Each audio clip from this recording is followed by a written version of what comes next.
Not 3 times on the ceiling. Good morning. We are going to call the July 22nd, 2025 Scott County Board of Commissioners meeting to order. Please join me in the pledge. Pledge allegiance to the flag of the United States of America and to the republic which stands one nation under God, indivisible, with liberty and justice for all. Thank you so much. Okay, we're going to move on to item number 3 here on the agenda. We met earlier in a workshop session. Any amendments to the agenda? I did not see any. I always like to look and make sure I didn't miss anything. Otherwise, they will stand as distributed. Item number 4, approving the minutes of the July 8th, 2025 board meeting. Are there any additions, deletions, anything you would like to change, or I'll entertain a motion? I'll make a motion to approve the July 8th minutes. Motion? Second, any discussion? Otherwise, all in favor, say aye. Aye. All right, minutes are passed. Item number 5, recognition of interested citizens, one of my favorite times of these board meetings. If you would, is there anything or anyone would like to come and address the board for any reason, for anything that is not on the agenda? I see a taker, but please make your way over to the podium to avoid the rush. Good morning. Thank you. Good morning, Mr. Chair and Commissioners. Molly Bruner. Oh, we got to go green there. There we go. Good morning, There we Commissioners. go. Molly Bruner, Community Corrections Director. I just wanted to take a minute or two and recognize and celebrate the dedicated professionals in my department in Community Corrections. It is National Pretrial Probation and Parole, which in Minnesota, that's supervised release week. And so it's a time where we can acknowledge the vital work that this department and our staff do to keep our community safe, support rehabilitation, and promote positive change. So our staff work tirelessly, often behind the scenes, to supervise our individuals, providing guidance and helping them reintegrate or rehabilitate as responsible law-abiding citizens. Their efforts require compassion, professionalism, and deep commitment to public safety, values that they demonstrate consistently. Despite the challenges they face, our staff remain steadfast, demonstrating resilience and dedication. Their work is essential not only to reducing recidivism, but also in restoring hope and building stronger communities. So today I just wanted to extend my heartfelt gratitude to each and every one of you that are here and not here in the room. Your hard work and integrity and compassion do not go unnoticed. They are the backbone of our community correction system, and myself, and I know many others, are truly grateful for your service. So thank you for all that you do, and we do have some here in the room. We also have a whole bunch downstairs taking motivational interviewing training that couldn't be up here, showing how much they're dedicated to their craft and trying to do the best for our people. So thank you very much, and thank you for what you do. Thank you very much. Thank you very much.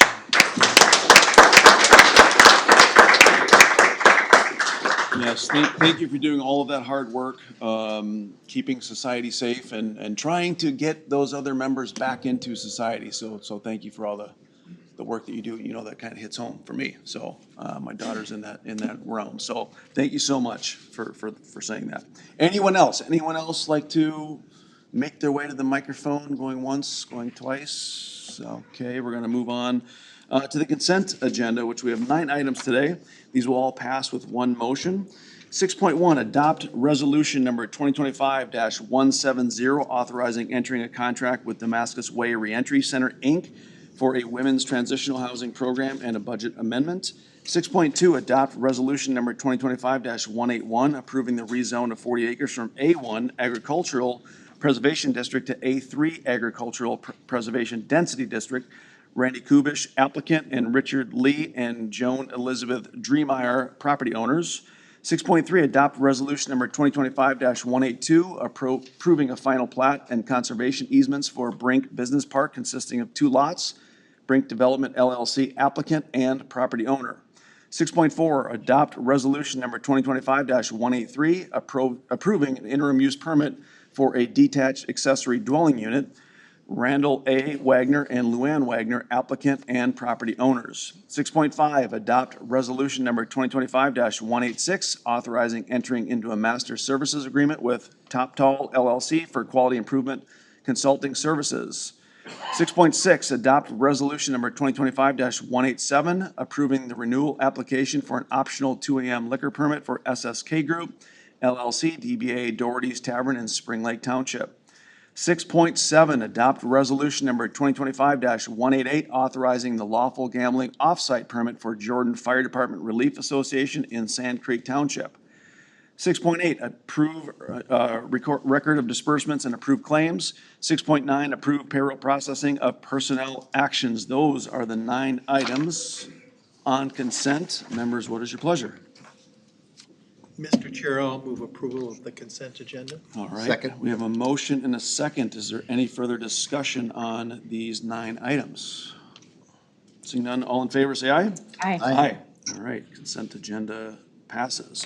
Now, we're going to move on to item number 7.1, looking at adopting resolution number 2025-180, approving an amendment to the CUP for Mid-America Festivals Corporation related to on-site parking. Mid-America Festivals Corporation applicant. Brad, good morning. Good morning. I am Brad Davis, Director of Planning and Resource Management, and I'm going to start out this morning with just some background on the request. As you know, I think the Renaissance Festival is a popular event here held in Scott County annually on the weekends from late August through either late September or early October. You can see the number of visitors that attended last year, and that's in line with what was those that attended in 2023. The county first issued Mid-America Festivals the conditional use permit back in 1982 as a fair and fairgrounds, and that allows them to operate the Renaissance Festival. It's been operating in its current location since 1973. And the permit has been amended there. You can see the years 98. Probably the most substantial amendment we'll talk about in a little bit is the one done in 2023 and then again last year. So that permit has 40 different conditions that are tied to the permit. And today we're really focused on condition number 32 that deals with parking and parking numbers.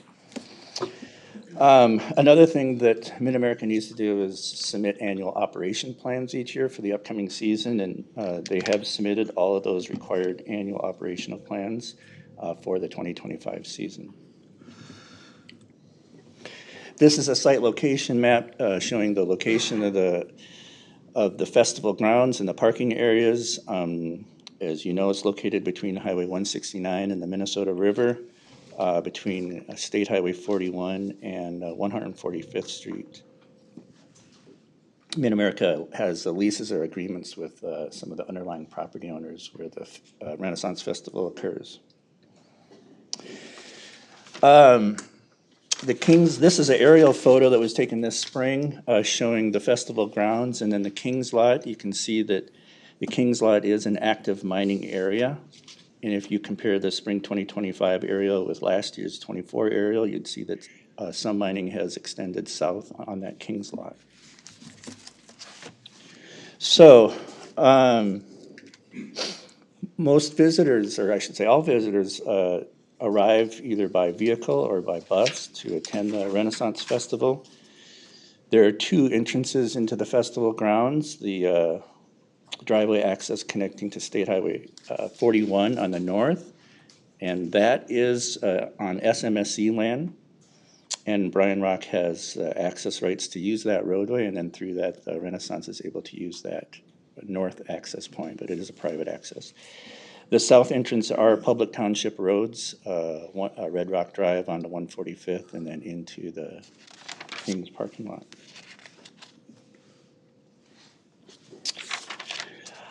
This is a site map that Mid-America provides in their operational plans, just showing the parking layout.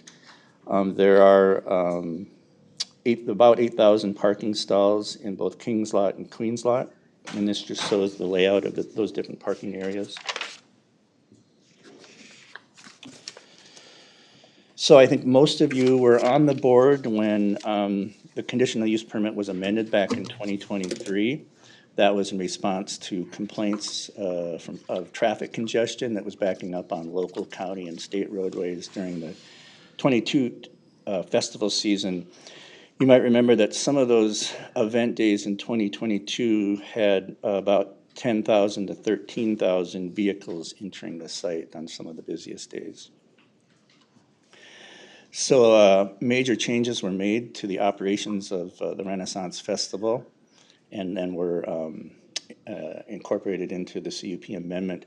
Some of those changes including charging on-site parking for the first time, setting on-site parking limits, hiring a professional parking company, and increasing opportunities for bus ridership to the event.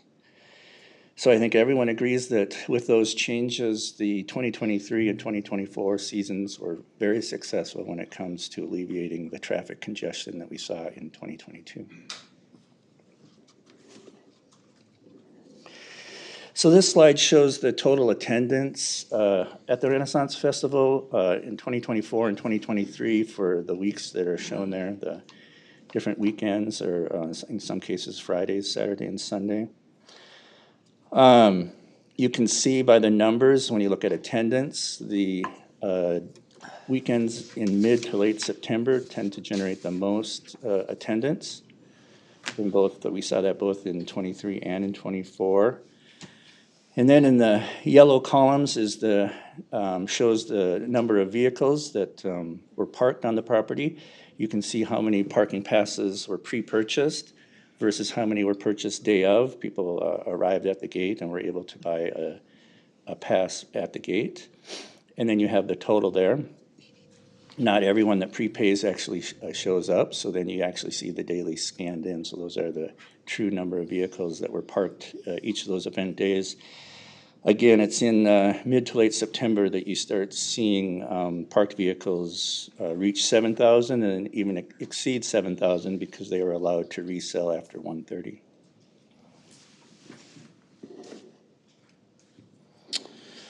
On the transit side, this is data from last season showing, again, by each weekend, how many cars parked at each of the different park and ride lots, or how many riders left those park and ride lots to go to the festival. In 2024, as you look across all of the dates, 23.4% of patrons arrived by transit, which is, I think, a really just indicates just how much they've worked on providing different bus opportunities to the festival. And this number is similar to what we saw in 2023. It was 22% of patrons that arrived by bus. And I think this is an important metric to keep eyes on if we are going to see any changes to the amendment. I think all of us will want to kind of track what's the transit ridership in 2025.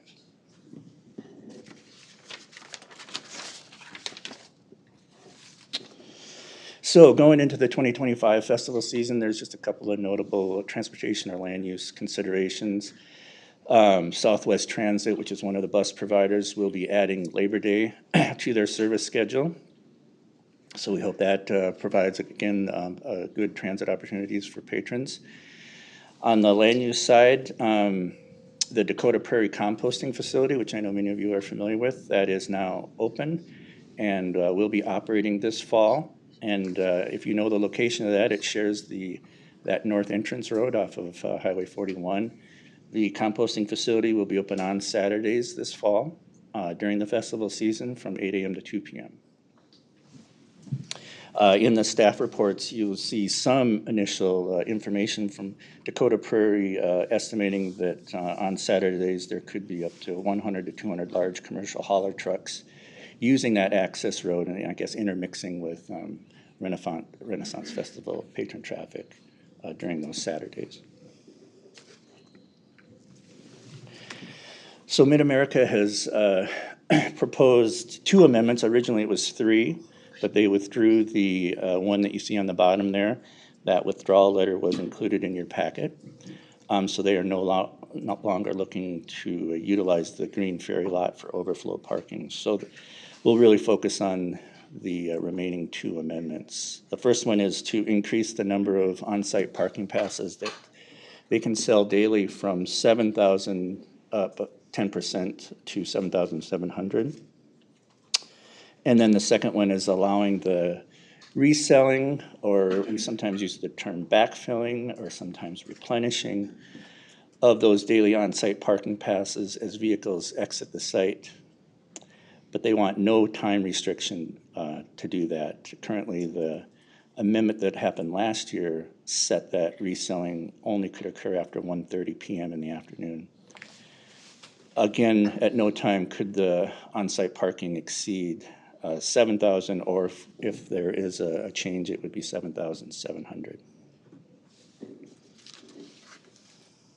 Any questions so far before we go deeper into some of the analysis of these amendments? Just one clarification, if I may, the parking, because they've got the professional parking service. So they, I don't know if each spot's numbered or however that's done, but they know real time as cars are coming and going. They know real time, yep, that is my understanding. They're able to monitor real time, cars coming in and cars leaving. It's not like radio, like, oh, I got 14 here. It's, To my understanding, they are able to monitor that at the exits, entrance and exit, yeah. Question, do we have numbers showing unused spots that became vacant before 1:30? In other words, the people that arrived in the morning, they left, but that spot couldn't be used till after 1:30. Do we have a number of unused spots that occurred because of that? I do not have that number. No, I do not have the number of stalls that are left empty before 1:30. There may be others in the room that do have that data, and if the board or the chair can decide if they want to bring up other speakers to answer some of those questions. But I do not have that information. All right, so let's take each amendment at a time here. The first one, again, is to increase the number of daily parking passes sold by 10%. As I've mentioned earlier, based on the 2022 situation, the CUP was amended to establish that maximum number each day that the Renaissance could sell daily parking passes. It is set at 5,000 vehicles, but it can increase to 7,000 vehicles if 3 performance dependencies are met. And in the staff report, we list what those dependencies are, and Mid-America has met all 3 of those dependencies for the 2025 season. I think it was discussed last year, and it comes up again this year, that there is about a 10% no-show rate. So that's the percent of people that buy a ticket online, or excuse me, a parking pass online, pre-purchase that, but don't actually redeem it. And so Mid-America Festivals in their application said that the requested 10% increase would compensate for that no-show rate.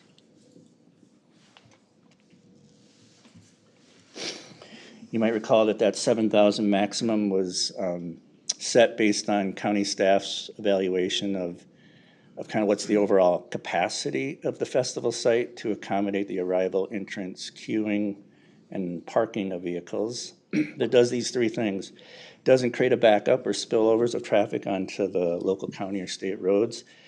Allows for the efficient, effective movement of transit buses entering the site, and allows for the safe passageway of emergency vehicles into and out of the site. So those were the 3 kind of overarching criteria that staff looked at when it evaluated some of the modeling that was done to arrive at that 7,000 maximum.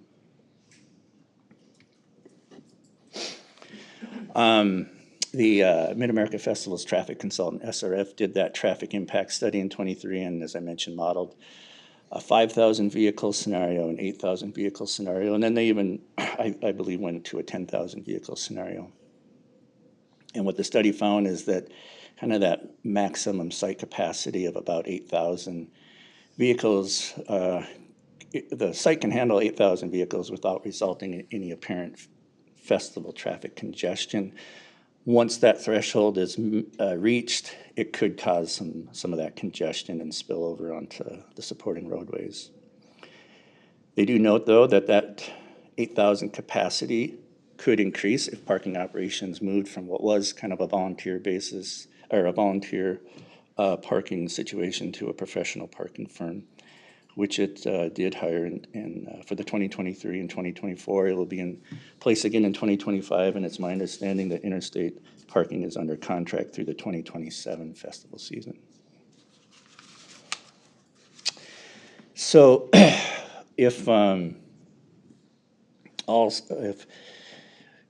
just a reminder that There's 8,000 parking stalls roughly between the King's Lot and the Queen's Lot under dry conditions. If all 7,700 vehicles were parked on the site at one time, the King's and Queen's Lot would be at about 96.2 capacity. I have another question if I might. Yep. Okay, I'm seeing those numbers. Where does the staff, where do the employees or booth operators, where do they park? And how do those numbers get factored into the capacity? Yep. So there is a dedicated parking stall for the vendors, for the workers, that is not included in that 8,000 count for just patrons. Okay. Those vehicles get counted too in this overall modeling so that 8,000 modeling wasn't just patrons, but it included everyone that's coming in and out of the site, which would include workers or vendors. Okay.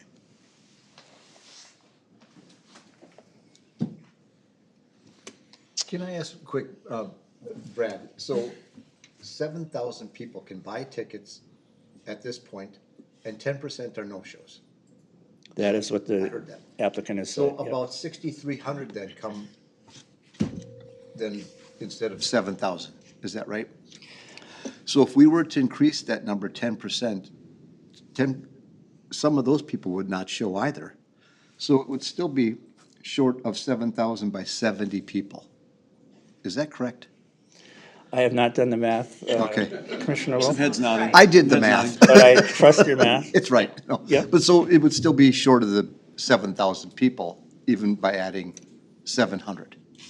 Yep. Is that what you guys think too? Yeah, okay. All right. Pointing to the interstate parking. Yep, just okay, for- got for it. the Okay. 8 folks at home. All right, then we'll go to the second request, which is again amending condition 32 to allow interstate parking to resell or backfill or replenish those parking passes at any time, not wait till after 1:30, in a number equal to the number of vehicles that leave the site with continuous monitoring. So you may remember last year, this specific topic was discussed at the township, at the planning commission, and the county board, and everyone agreed to allow this to happen and have it begin at 1:30 PM. And then this board specifically said, let's do it for the 2024 festival season only. So give it a 1-year trial period and see how it works.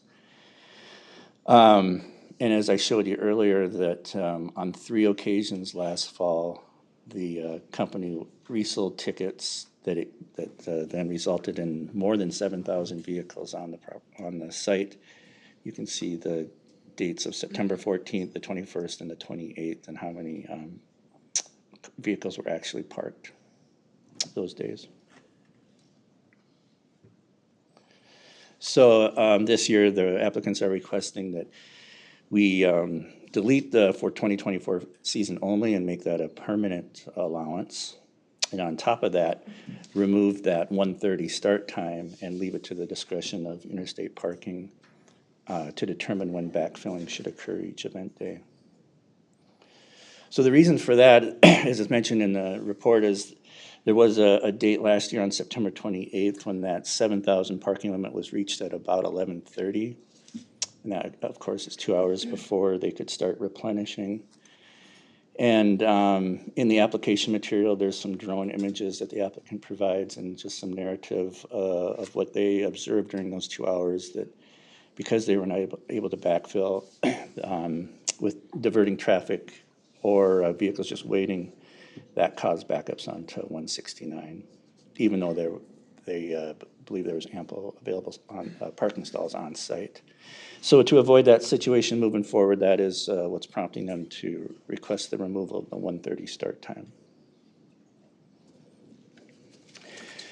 This is some data that they've provided for the last couple of seasons. This is for 2024. The 2023 figure is pretty similar, and it shows the number of inbound vehicles, and that's in the lighter blue. And then in green is the outbound vehicles from the site. And as what you would expect, a lot of patrons arrive at that 8 o'clock, 9 o'clock, 10 o'clock to enjoy their full day at the festival. Many, though, by about noon, may leave, and that's when you start seeing that outbound traffic between about 12:30, 12:45, where you start seeing more vehicles leaving the site than entering the site for the rest of the day. So it was data like this that county staff had recommended last year to establish 1:30 as the start time to allow that turnover to happen before you start replenishing the parking stalls. So we'll get to staff's recommendation. This is outlined in different letters and in the staff report. And I'll just go through it. At a staff level, we are recommending denying both amendments. It is staff's opinion that both amendments run counter to that overarching goal that was set in 2022 to have busing or transit be the preferred option for patrons and not bring more vehicles to park on the site. That number should be 8,000 total parking stalls. Again, as I mentioned earlier, increasing to 7,700 would bring the lot capacity to 96%.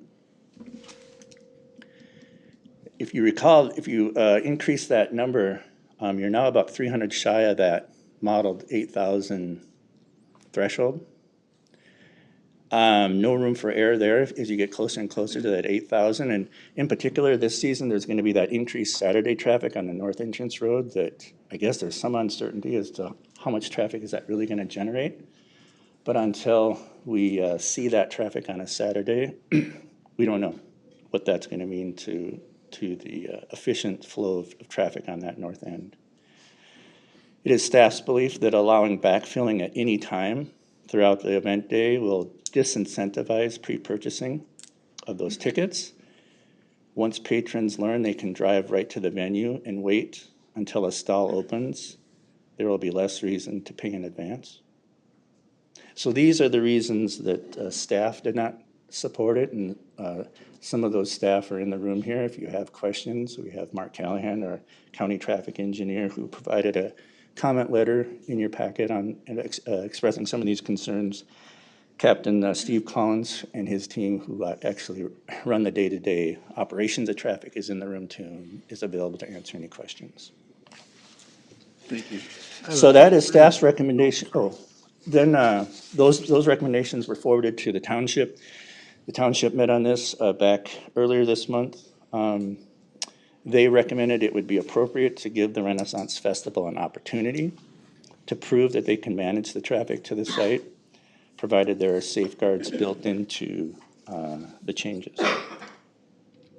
So on a vote of 3-0, they recommended a revised condition 32 that would, for the 2025 season only, I want to emphasize that, so what they're recommending is a 1-year trial, allow those daily parking passes to increase to 7,700 and allow the interstate parking to resell or replenish at any time. They did. So I have a few questions I wanted to actually ask before we got to this slide, but if I could.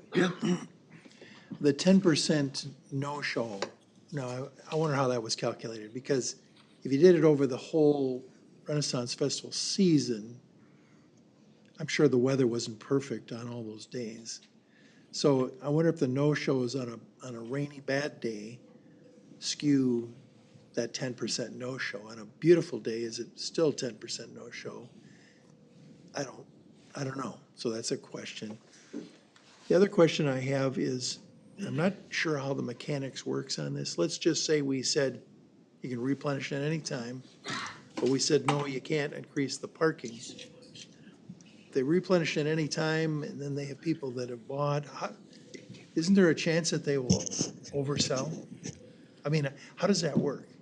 I don't know the dynamic that prevents them from overselling if they can replenish at any time. Yep, those are really operational questions that I'm not going to be able to answer here at the podium. Okay. There are people in the room that could definitely answer that question. Another question coming.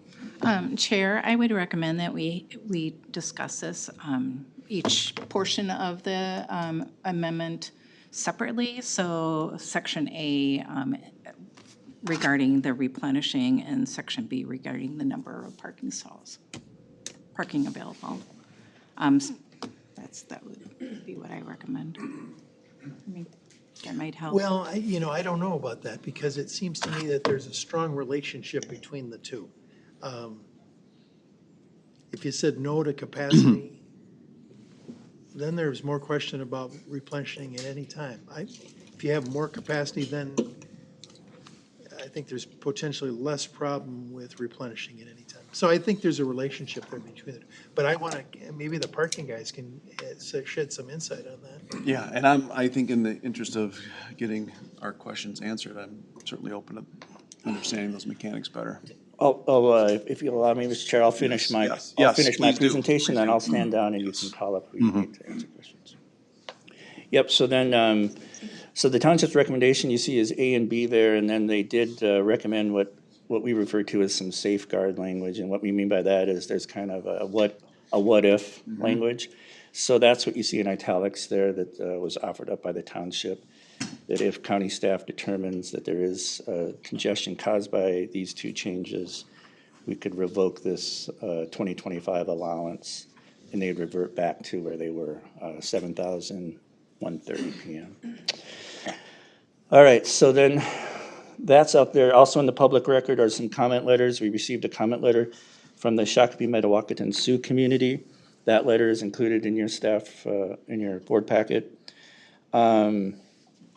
They recommended two things in that letter. They recommended a full archaeological review of property where the Green Ferry lot is located prior to utilizing that lot. And then they also, on item 2, did not support additional traffic or changes that would impact the Dakota Prairie composting traffic. You can see those comments in the letter. It was probably in response to one of those comments that we saw the letter then withdrawing that portion of the amendment, no longer looking to utilize the Green Ferry lot. The two private bus providers, Richfield and Lorenz, provided a comment letter, also included in your packet, just noting the improvements that have been made and the investments that have been made in transit opportunities. So I want you to be aware of that. The public hearing was held last week. We had comments from the applicant, the township, one township supervisor, and one neighboring property owner. They all generally supported the township's recommendation and do that one-year trial period. Based on all that input, the Planning Commission did recommend approval of both of those changes on a vote of 6-1, incorporating the township's recommended safeguard language. So that's what you have before you today is a resolution advancing the recommendations from the Louisville Town Board and the Planning Commission. And the language includes that safeguard language, that condition 32 would end like this. Essentially, again, saying that the county staff has sole discretion to determine if these changes create a backup, that the 2025 minutes are revoked, and it would revert back to 7,000 max and backfilling at 130. I think it's important to note, too, that the existing CUP has even what I'd call even further safeguard language, and that's in condition 33. It gives the County Board of Commissioners, that's the 5 of you, the sole authority to reopen and amend this permit to either increase or decrease the number of on-site parking tickets by 10%. That's something that you have the authority to do, but it needs to be done prior to the upcoming season. It has to be done before May 1st, so it's not something you'd be able to do for the 2025 season, but you have the power to enact condition 32 for the 2026. So with that, I will stand for any further questions or stand down. Well, go back 2 slides, I think it was, this one, with the safeguards. So, okay, if things go awry, we would have these conditions or this safeguard language, but in the heat of the moment, operationally, what would that look like? If there's, Dakota Prairie's got 100 to 200 trucks going, Malt Store's got trucks going, Herman's has trucks going, Seavers, everything's going on, and all of a sudden, boom, 41, 169, even Peepers backed up. In that moment, what would this language allow us to do or not to do? Because I get this could happen like for the next weekend or maybe the next day, depending on what's happened, but in the moment, what would that look like? Do we know what that would look like operationally? There has been discussions that I've had with Deputy Collins on that exact question, and maybe if Deputy Collins wants to come up, he can speak to kind of some of his thoughts on, at the moment, solutions to those issues. Yeah, that would be helpful for at least I would be very interested in knowing what that would look like. Because in that role, you would be, you're contracted by the Renfest to do the traffic control, but you're in your uniform, and now things start backing up. Operationally, what would that look like? Good morning, Mr. Chair, members of the board. The first thing we would do in that scenario is work with Interstate Parking and come up with a plan, and we would work together. Whether that be stopping inbound traffic at the two entry points and routing them along the roadways there, or bringing them in and turning them around. We would come up with a plan together with Interstate Parking. Ahead of the game. I mean, we'd have that plan in place before the fall, so. I'm sorry, I was answering that as if it happened in the Yeah, moment. yes. Like, But I'm just saying, but the plan, procedurally, we would need that plan sort of in place to know that if it happens, like you're not, hey, walkie-talkie one, what do we, that plan is like, okay, we hit this threshold or safeguard or whatever we call it. Boom, traffic starts going to this loop back here or goes to this lot, like that would be in place like in the next month or two, right? To know what that would look like so that when it does happen in the moment, there is no, what do we do now? It's in place. correct. So it's a large area, and there are a lot of signage, a lot of people in different areas. So it wouldn't be something that we would all realize at the same time.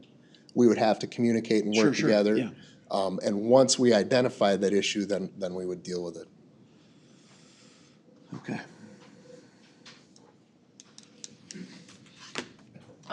I think we still have some questions We to do. get answered. We do. Well, just I like- think that, some of the questions, the parking guys have heard the questions, so Yeah. maybe they could come up and Yeah. speak. Please. I suppose name, rank, and serial number for the record. While they're coming up, I'm just gonna make a comment. Commissioner Ulrich asked about rain events. Last fall, there was no rain. I mean, for like the whole Renaissance.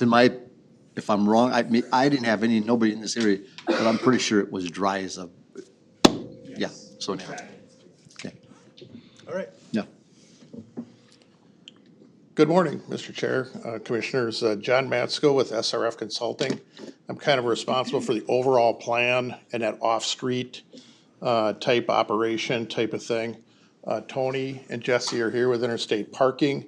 They manage the parking, the on-site, and actually the day-to-day operations, changing our portable message signs, et cetera, which are very active, and working with that. So to start it off, I just kind of want to talk about some of the things that I've heard in the discussion here. The question about parking passes and transit and things like that. And then the no-show comment. So we do track this. I'm responsible for reporting to Brad after the weekend. This information here, the attendance information, the transit information, give a spreadsheet by day with what's going on. The question as it comes to no-shows and percentages, we can track that on a daily basis after the fact. The 10% is an average. There is a little variation between good days and bad days in show, but overall, it's not like 20% one, because it didn't rain and it's 6% on a good day.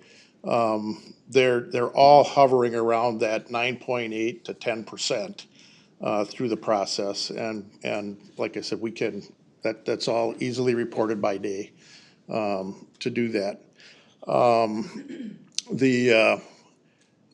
over the last 2 years, which we've got a lot of on-site data, we can model all that we want, but models are just models based on assumptions. And we did do the modeling in 2022, or well, 2023 for the 2023 plan. And we did model the 5,000, the 8,000, and we modeled a 10,000. And we know that the 5,000 worked, the 8,000 worked, and somewhere between 8,000 and 10,000 it failed, because the 10,000 failed. But we did not refine it any further to determine where that is. We just said 10,000 works as a thing. When we came to the county board, county wanted to be more conservative yet, and we set the level at 7,000 for parking on site. The way that we manage this and Interstate manages it is that that's not, when we hit this limit, we say we hit this limit at 11:30 in the morning we did not have 7,000 vehicles on site. We had 7,000 passes sold. So if there was 6,500 passes that were pre-sold and Interstate Parking sold 500 on site because people came and we, didn't want to turn them around, if you recall, when we set this up, that causes confusion. And they already had sold 500 at the higher price, because it's $30 instead of 15. Even though we don't have the other ones there, our understanding of the CUP was we can't sell it because we have to guarantee that we've got room for those 7,000 vehicles. Or the 6,500 that bought passes and didn't show up. What we found over the last 2 years is that everybody doesn't show up first thing in the morning. That is our peak period, but we have people that show up for the early stuff, families, things like that, that will show up for the can and shoot and the 9 o'clock opening. Very few people stay from 9 o'clock in the morning until 7 o'clock at night. People come in the morning or they'll come in the afternoon because they like the evening type stuff. So we end up with this period of time that everybody doesn't show up. So there's a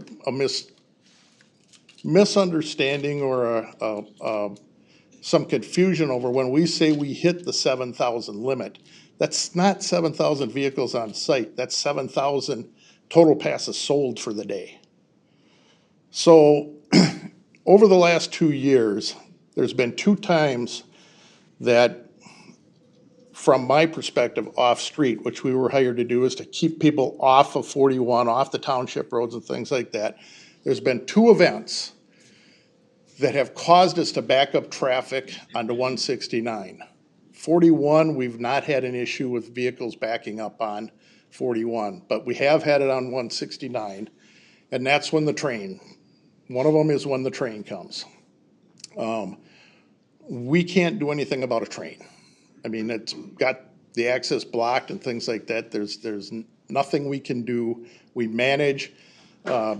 Interstate Parking uses a portable changeable message signing, event traffic, caution ahead, things like that to warn people on 169. But even at that, the queues have rarely gotten beyond the bridge at 147th when a train has shown up. And once the train goes passes that south entrance, it clears very quickly. They're able to move the traffic through. They've got a plan set, and they work at that. They actually start changing the signs on the 169. If the train's coming from the south, they will change the signs to direct everybody to use the north exit to go up to 41 until the train gets by, and then they switch it when the train goes by and vice versa to manage that. They put the drone up so they can see what's going on, and they really do overall manage the parking lot. The other type of event that we have issues with and the only time we backed on 169 is when we say we're closed. The 7,000 limit has been hit and we have to turn people away or turn them around. That is when we have caused backups onto 169. And I call that, in our case, that is something we can do about. And that's what we've looked at over the last 2 years is what can we do about keeping traffic off of those streets. And 169 for me is the worst case scenario. If you've ever been stopped due to a crash or anything else and you're the last person in line on a high-speed roadway, it's not very comfortable. And if we can do anything to mitigate that, we should from a safety perspective. That's what we've looked at. That one I see is in our control. And when we came last year and asked for the ability to infill, so to speak, it was because we had room on site to put people. We had room on site to put it. We have not had, quote, 7,000 on site parked permanently. So the lot wasn't full, so to speak. Let's get the vehicles off the roadway, get them parked, and, you know, fully understand how people are arriving and leaving. Nobody wants to go back to 2022. Nobody wants to go there. Interstate Parking doesn't want to go there. SRF doesn't want to go there. And we're the ones that are kind of asking for this because we think we can do a better job and make it safer to accomplish the goal that you wanted, which is keep people off the roads.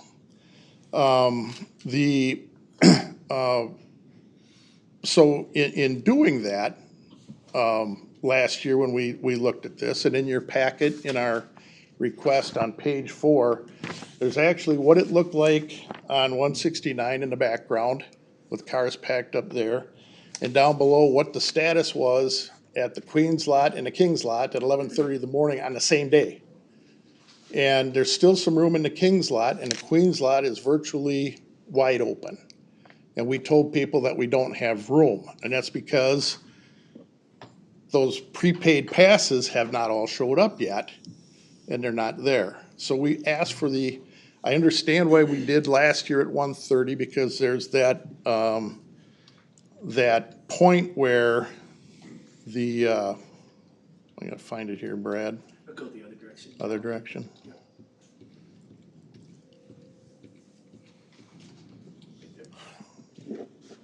There's this inflection point right here. That was set at 1:30 last year because the number of vehicles leaving exceeds the number of vehicles arriving. So the green line is the leaving. But what doesn't tell the story here is that people actually start leaving. If you look at the green line, they start leaving in a lower capacity about 10 o'clock. By 11 o'clock in the morning, they start to ramp up and are leaving.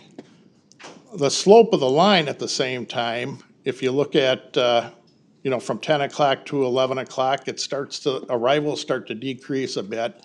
At 11 o'clock, that slope of the line almost matches the amount of people that are leaving at that point in time. So if we make it at 1:30 or make it at that inflection point, we're 100% assured, absolutely 100% assured there are more people leaving than coming in, because our data shows that. But what it doesn't account for is the stuff in that from 11 o'clock to 1:30 type of thing that we've had people leave and be able to fill. So last year, twice, we did have to implement we're full, we don't have any space. The first time we did it was on the 14th of September. We did back up onto 169, but it happened at about 1 o'clock. So we only had about a half hour that we had to, quote, hold traffic, so to speak, for bringing them in, and it cleared very quickly. The one on the 28th did not, and it prompted concerns. I know that I personally called Captain Collins and said, we have issues. We'd like to be able, nope, we have to follow the requirement of the CUP. I called traffic engineer Mark Callahan. We talked, and I even talked to planning director Brad Davis later in the day as well, because it was that much of a concern, because I felt it was something we could control. And it, having been involved in emergency services myself and doing this for a profession with that traffic backed onto 169, it bothered me because it was within our control. So that's why we're here again and asking. And I understand the concern about, what's gonna happen. We've got the composting site, Dakota Composting. We've met with Dakota Composting, Dusty. or Dustin, who operates it, Captain Collins, myself, MAF, to work out a plan. The nice thing is with the composting site is it's 2 o'clock, that they're only open till. The heavy rush out 41 for the exit is really in the evening. So when people are coming in, that's not an issue. We've never queued. We queue for people that are waiting to make the left-hand turn because of maybe how they're directing traffic, but we've never queued traffic back to 41 onto the site. So once they make the turn, they're able to get into the composting site with no problems. Coming out, they'll be subject to traffic control. Dakota Prairie's big concern is that our operation is set up that everybody exiting all day long had to turn right and go up to 169 or go up to Demcon and make a U-turn and come back. Their concern is the large trucks can't do that. They have large trucks that will need to make a left at 41 when they come out. And we devised a plan and worked with a plan with Captain Collins to do that, and they'll direct traffic similar to what's done with Marcus Marietta when they're running asphalt plant. It just makes the officers have to do a bit more, be more active in the traffic management to deal with that issue. When it comes to the backup and getting to the moment, stuff that happens in the moment, we've got a lot of safeguards in place ahead of time to catch that, to see, traffic coming up. We know I can call Jesse up at any point in time. He can tell me how many people they have parked on site, how much room we have left, any left and things like that. We have in our plan, our event management plan, there's conditions in there, there's signing that goes into place. There's things that MAF does, the Renaissance Festival, by putting tweets out, that lot's full. We've done that with the park and rides last year, saying Eagle Creek is full, use this one instead. We can do all of that information and get it out ahead of time. If we get a crash or something that were to block it up, that really is a moment type thing, and that's where we have to work with Captain Collins and whatever and say, what are we gonna do? What do we wanna do here to deal with it? And it's on the site type thing that we manage in that regard. But getting to a point where we wouldn't have any place to put them type of thing is something that we will know way ahead of time before that. We won't get into a situation that the parking's full by doing that. And even if we're authorized to go higher, if Interstate Parking says, hey, we've got some issues here, they can shut it down. They don't have to bring people in. They can shut it down at that point in time. So I guess what we're asking in the long run is, Renaissance Festival, they were very apprehensive in the first year, 2023. They'd never charged for parking before, concerned about how many people were gonna come via park and rides and things like that. A big expense. They have not gone cheap on the park and rides. They're not using shuttle bus or school buses and things like that. They've rented coaches. MVTA has coaches, Southwest has coaches. They want a good experience coming in. It's worked very well with Canterbury Park. People seem to know how to get there and things like that.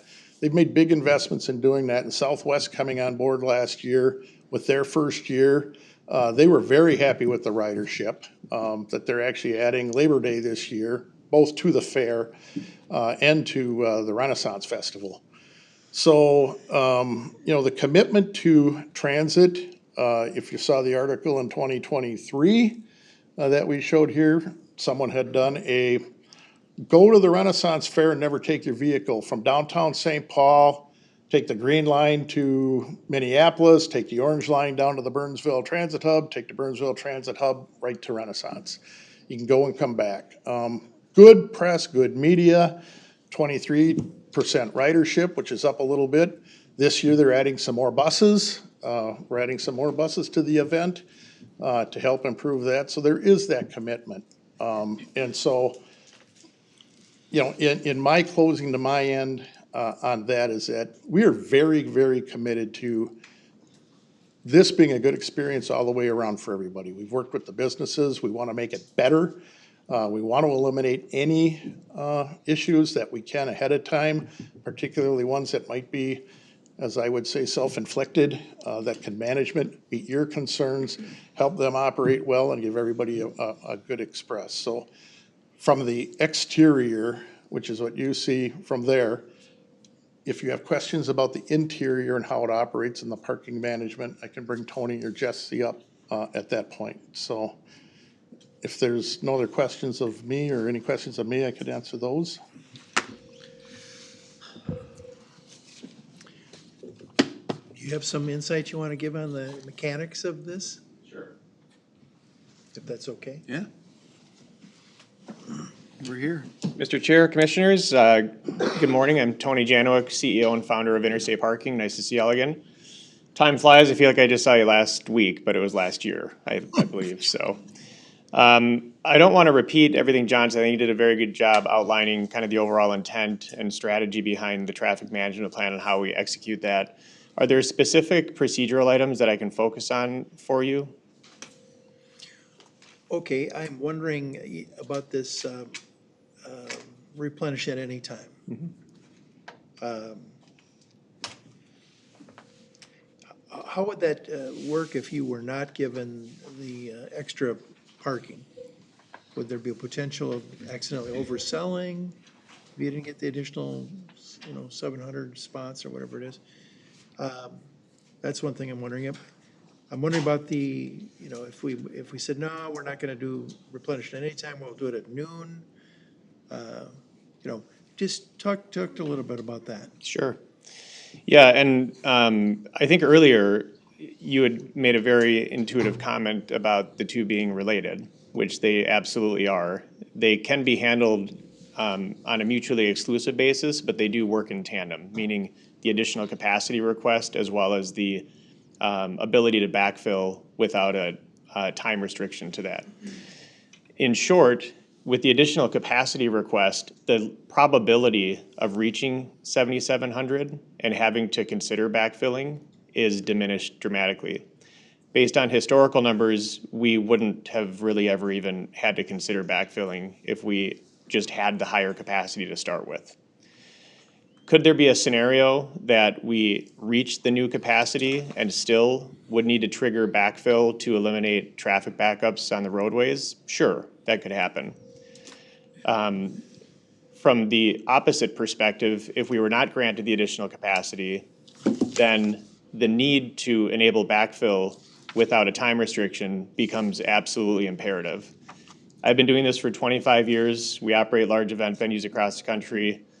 This is the only large event venue that I've ever heard of that has a time restriction to backfilling. It's one of the most important tools that we have as professional traffic management operators.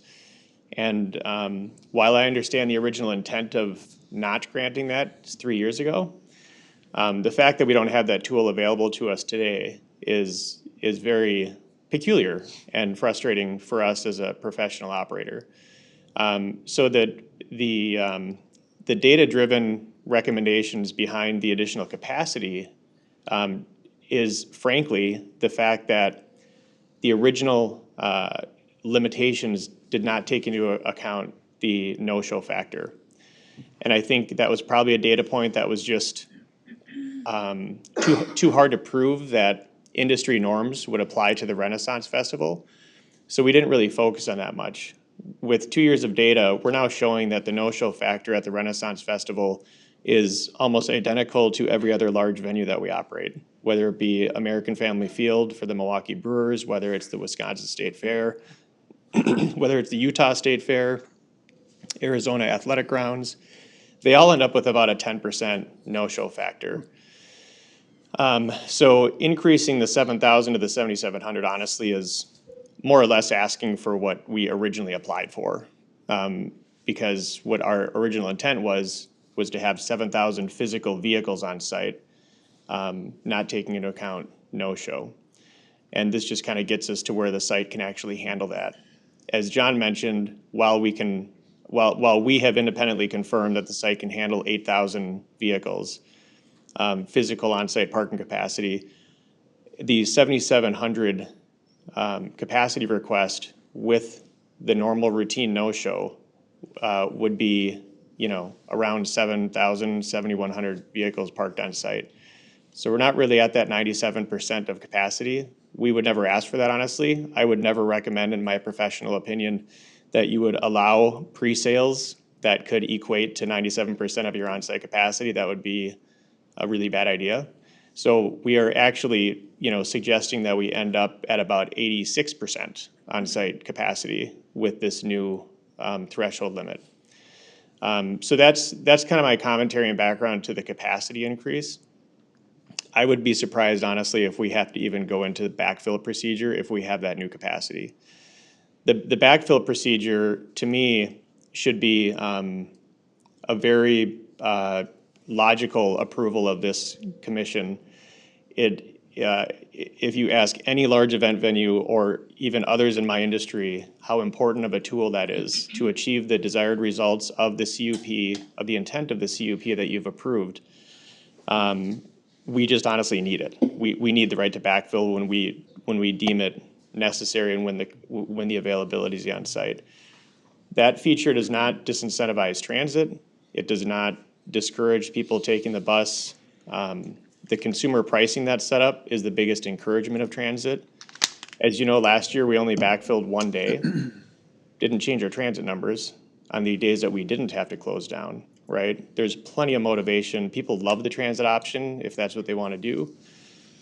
So for all of these reasons, and just, you know, having now successfully achieved the results that we have for the past 2 years, and with our experience nationwide, I think this is right down Main Street for this commission to seriously consider. And in my professional opinion, I think you would be very, very satisfied with even the changes that this will result in for this year.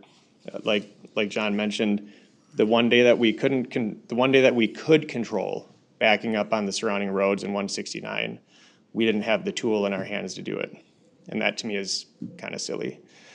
Captain Collins made a good point about the day of stuff. It goes way beyond the recycling center. We deal with accidents. You know, if there's an accident at an exit, we immediately adjust. We're in immediate contact with Captain Collins and his staff, who are fantastic, by the way. We're immediately changing the changeable message signs. I would liken kind of the in-the-moment changes to, frankly, the normal procedure for handling trains. There are no two train crossings that are created equal, right? When we have a train approaching, we fly the drone up, we measure the distance of the train, we monitor its speed, we identify how long it's going to take to pass the crossing, whether it's going to bridge both crossings on 41 and Red Rock. Those data points are what translates to our train mitigation plan for that specific train. So every train crossing we handle a little differently. And then, of course, you have the train crossings where the train chooses to stop. And then the question is, how long is it going to stop for? As soon as a train stops, and of course, as you know, Canadian Pacific doesn't give us a heads up on what it's going to do, so we have to monitor what the physical train is going to do. As soon as that train stops, we are immediately going into how much distance we have in terms of time on Red Rock to know, okay, here's the traffic flow coming in off of 169. How long do we have until we hit 169, right? If we have 10 or 15 minutes, we'll use that capacity and let the train pass. If we start to get more than 60% to 169, that's when we start changing the message signs. We start using 41. And last year, it was either last year or the year before, we had a train that actually broke down, and it was there for 45 minutes. We shut Red Rock down altogether and had virtually no backups because that mitigation plan is so effective. We just brought everybody in on 41 for the day. The last comment I'll make, just as an additional data point regarding the recycling center, last year for the final 3 weekends, we actually did our own stress testing on site to model what it would look like if we had to eliminate an entire ingress lane to allow dedicated truck traffic going into the recycling center. So not to dive too deep in the details, but under normal operating conditions, we have 2 roads going in off of 41. So once you're on our on-site road, there's 2 ingress roads that we use. We shut one down just to test, could we handle the ingress without backing up to 41? in the event that we had to dedicate an entire roadway just to the recycling center. And we had zero issues. These are big weekends. We never had cars backing up to 41. So we know that in a worst-case scenario, even if we had to dedicate an entire lane just to the recycling center, we can handle the ingress volume with no problems. All right, thank you. Yeah, I think one of the interesting things about this is, all things being equal, this likely would have been a consent item, quite frankly. I just think there's been, which predates my time on this board, a level of frustration with parking, with road improvements, with this, with that, that's where you're seeing this leeriness of, it kind of bubbled over in the last few years, of where even some people that are proponents of it today were madder than all get out not that long ago. You know, we don't want people missing their kids' and grandkids' birthday parties, right? We've been after real parking solutions out there for a long, long time. And I think one of these days, we're gonna see a report, maybe not a red line, maybe not a blue line, maybe not a green line, but the skyrocketing amount of turkey legs that have been sold since parking has gone on. See, I'm looking for a smile back there, I got one. Because we want this to be successful. We all want this to be successful, but the body of work is like, oh, you know, things have been said, not always happened, and so the outside parking has been made a big difference. That's where you're seeing the, are we in this thing together? Is this, or is this more just chit chat?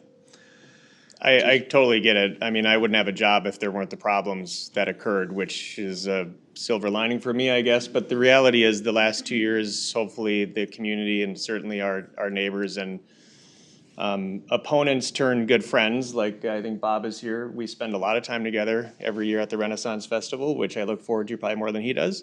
Okay, now you got it. That guy was so mad he was wearing pants. That's how mad he was, because he wears shorts. That's because he always wears shorts. He's always wearing something, but Yeah. that's how mad he was. And now And he's back I to get it. shorts.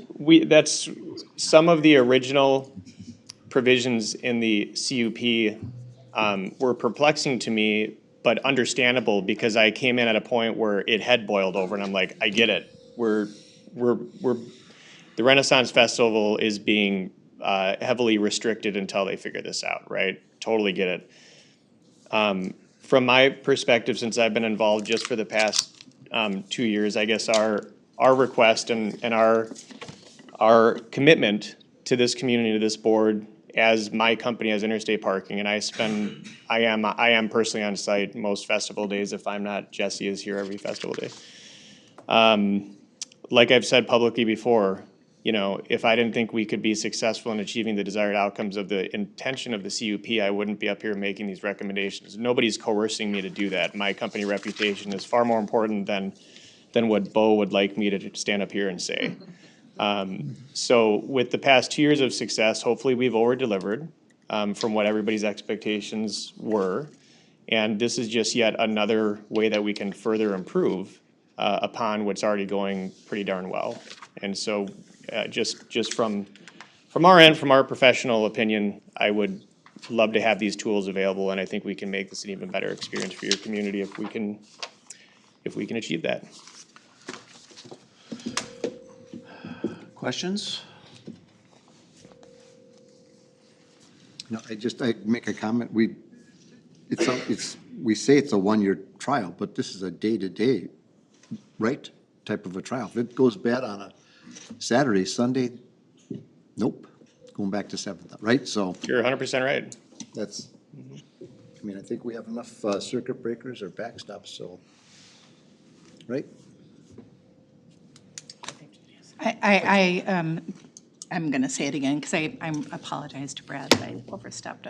But I would like to have a vote on both of these issues separately, if that's okay with the board.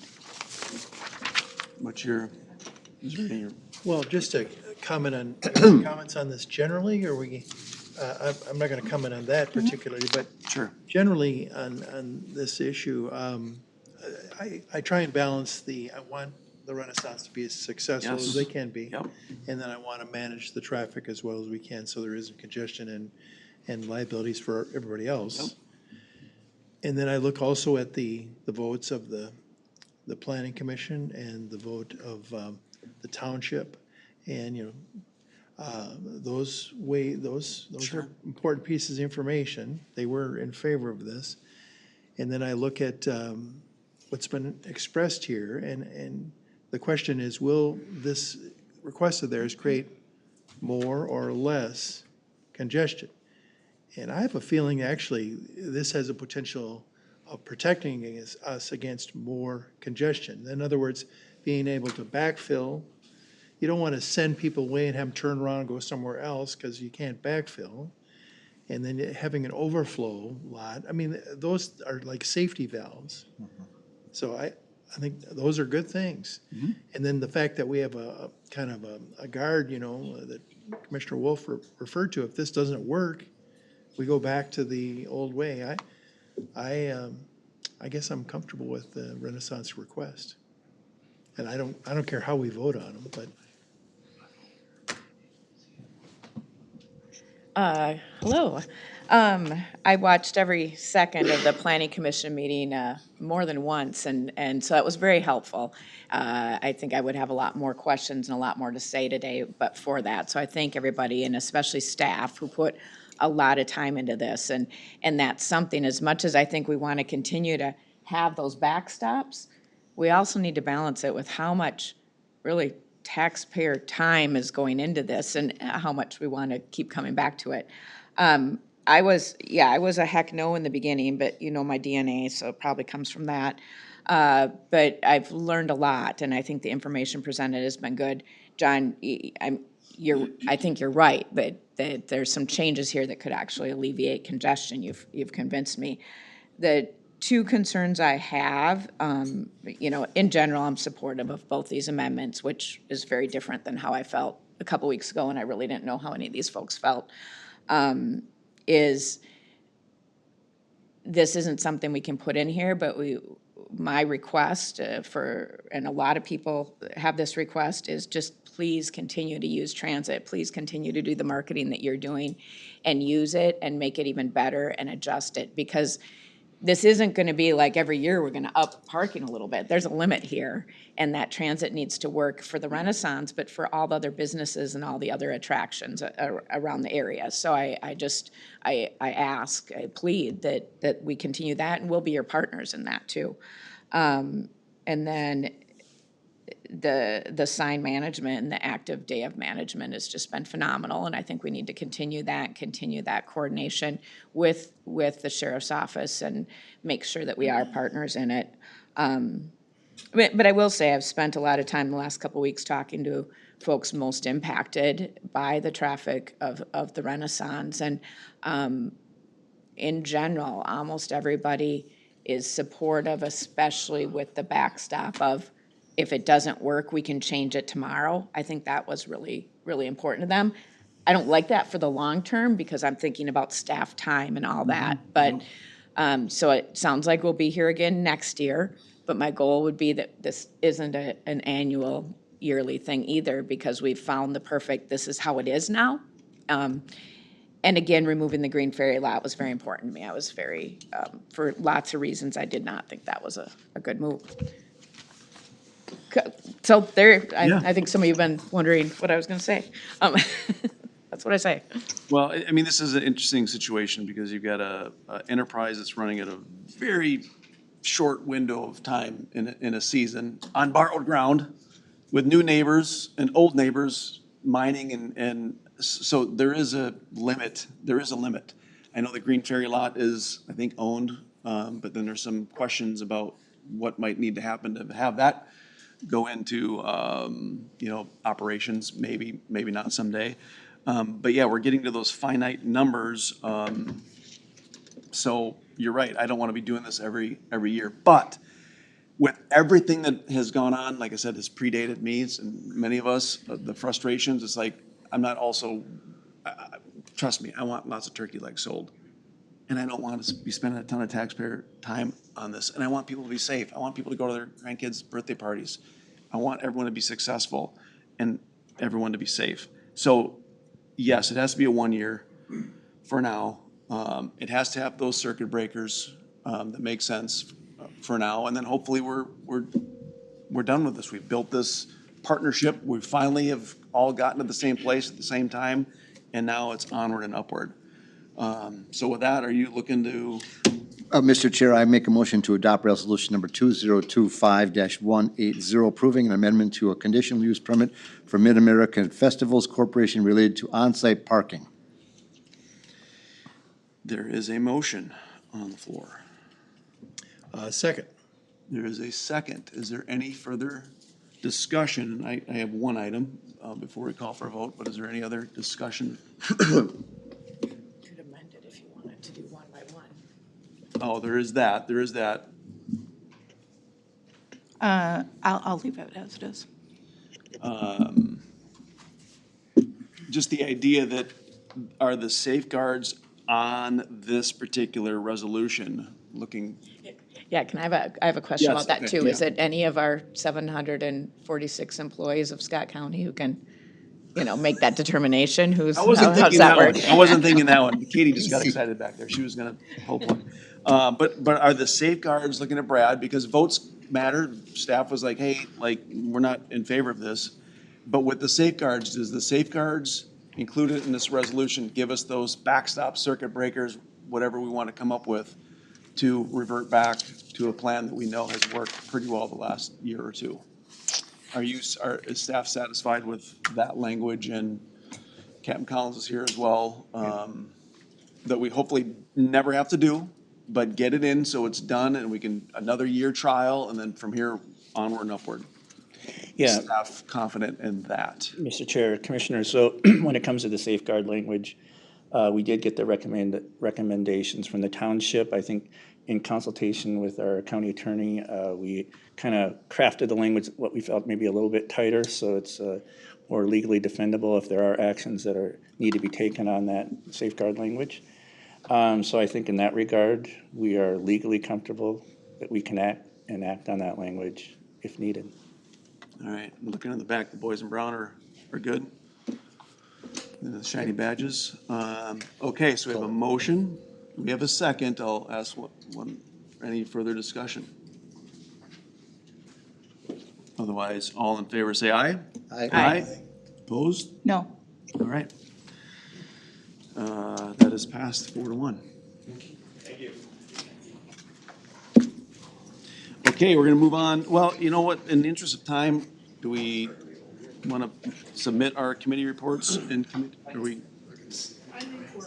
Okay, all right, then let's start with item number 8 and look down to my right, Commissioner Weckenbrecke. Thank you much, Mr. Chair. July 8th, we had a workshop after the board meeting.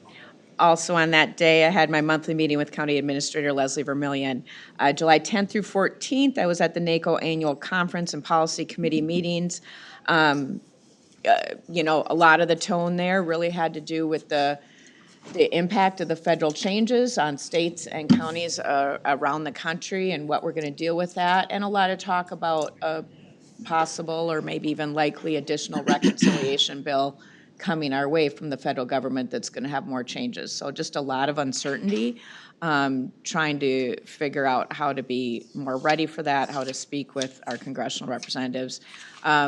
Did present 2 policy resolutions, one on our Min-Choices frequency assessment that of course was again ratified by NACO, and then the other one on volunteer driver mileage reimbursement rate, so they wouldn't have to pay taxes on part of their mileage reimbursement. So that was good. Probably had about 75, 80 people from Minnesota, so good showing. July 16th, had Transportation Alliance Board meeting.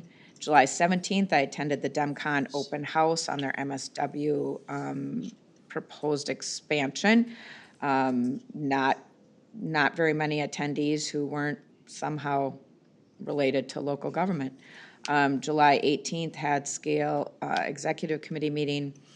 July 21st, yesterday, Mentally Ill and Dangerous Civil Commitment Reform Task Force. That task force's report is due to the legislature here in the next couple of months, and it's a hard committee to be on because really it's just looking for more resources to help that part of the work we do, and that's going to be hard. So getting that report ready. July 22nd, that's today, had monthly meeting with Health and Human Services Director Barb Dahl and Commissioner Brennan.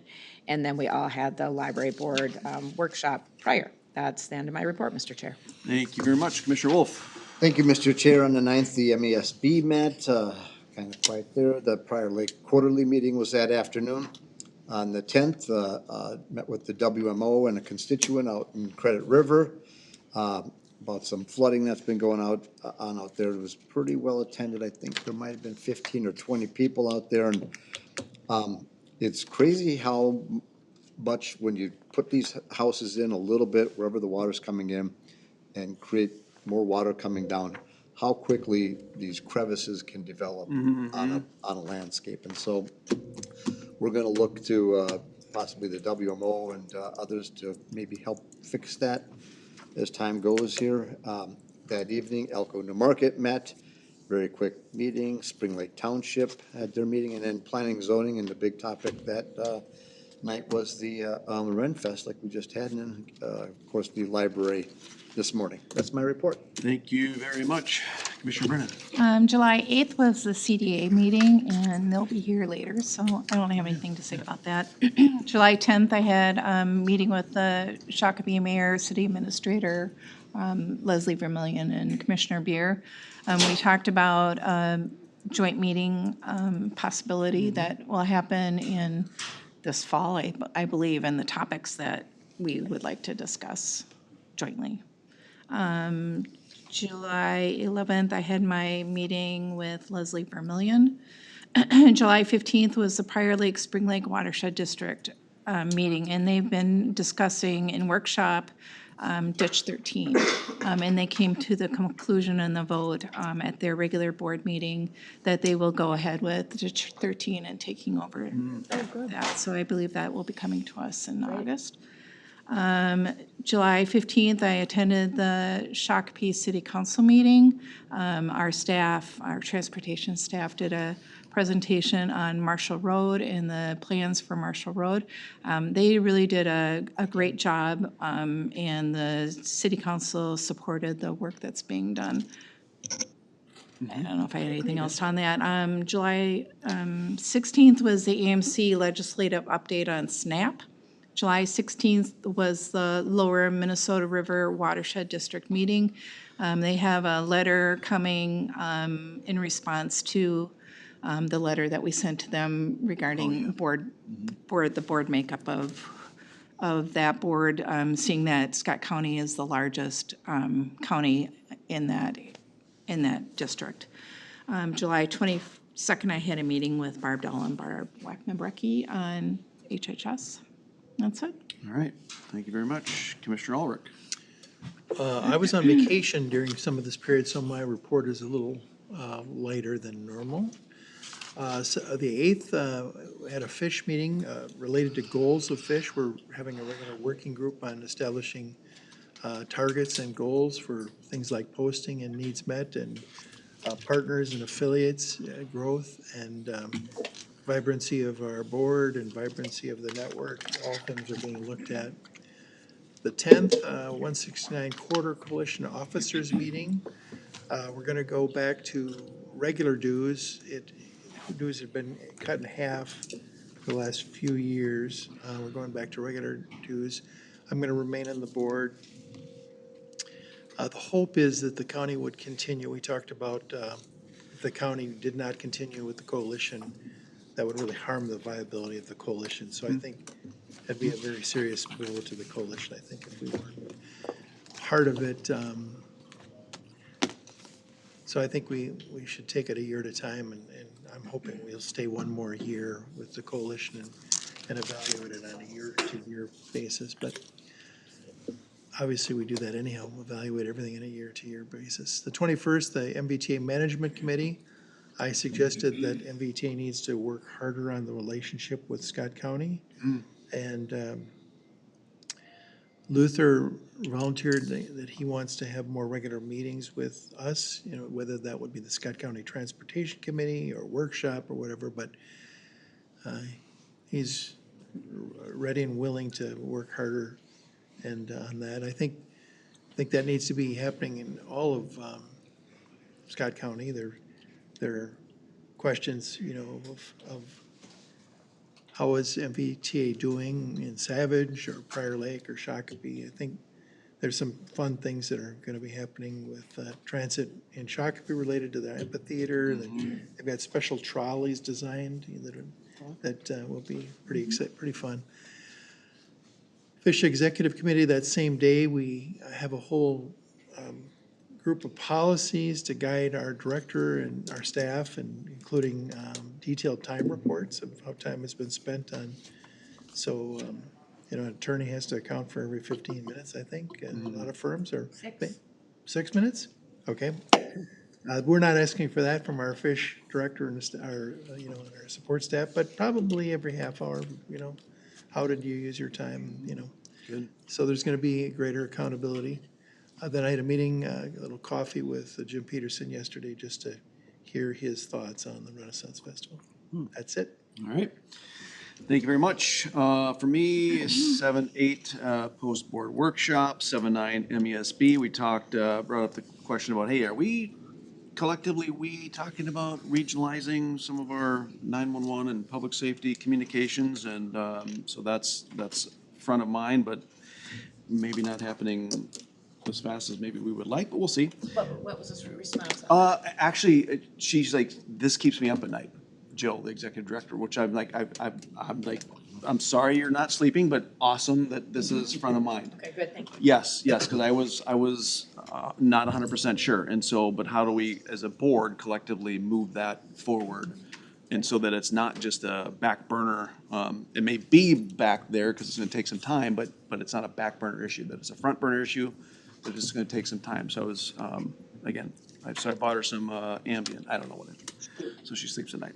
And then later that afternoon, Prior Lake Quarterly is, maybe you know or don't know, they're gonna be having a parks referendum on the ballot this fall. I think it's like 60 million plus or minus. The very next day, starting reverse, I had the Shakopee Quarterly, and we were out at Sand Venture, which was awesome. Newly opened, remodeled, renovated. And we were in Tommy's Malt Shop. Tommy's is now in Shakopee in Scott County, so, and they're gonna be open 365. But it was interesting, so one day, I was at the Prior Lake Quarterly, the park referendum was just a piece of it.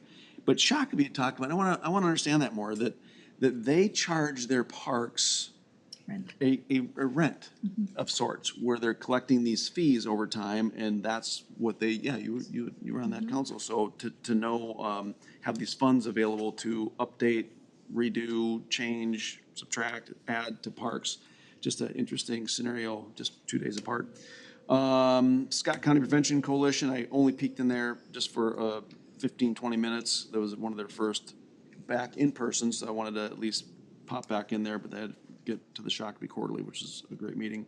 And also the Fish Monthly, there were a lot of people there. There was a lot of people there for that particular meeting. There was food, you know, Minnesota Food Fund Fellowship, so I don't know if that's, but there's a lot of bodies in there, so that was good.